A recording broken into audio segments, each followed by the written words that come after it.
Moments in Westmobile neighborhood when a man was robbed at gunpoint in front of his young children. Happened outside a home on Bradshire Drive, that's near Cody Road. Fox 10 News has learned the man may have been targeted after leaving a bank. Andrew Perez talked to the victim. Andrew? Bob, this father of three had just finished soccer practice and stopped by the bank to make a deposit. He pulled into the driveway of his home just a few miles away. That's when he says the horror unfolded. It's a quiet neighborhood, not really a place you'd normally feel unsafe, but crime has no bounds. Last night, police say a man was robbed at gunpoint in the driveway of his Westmobile home.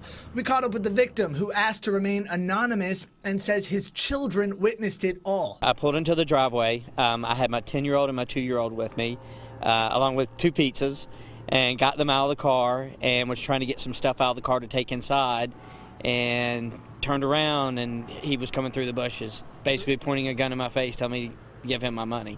He says his kids watched in horror as their father got the crook to chase him away from the house. After falling to the ground, the man says the suspect grabbed some cash from his pockets and just ran. The 12-year-old and the 10-year-old have taken it pretty hard. The 2-year-old just went with the flow because she really didn't understand, but today has been really hard on him. Looking back now, the victim says he fears he may have been targeted. After soccer practice last night, he says he went to the Wells Fargo Bank off Airport Boulevard and Cody Road. He says it was just to make a deposit before heading home. Now, the more he thinks about it, the victim says someone could have very well been casing out the bank from this CVS parking lot across the street. If you take a look, it's got a perfect view of the ATM. I do think that they followed me head home from the bank. They watched me go to the ATM where I made a deposit, didn't get cash back, and followed me back to my house. After the ordeal, he says the suspect ran off to a car up the street and jumped in the passenger side. He believes, though, that he's lucky and says it's a lesson in being vigilant.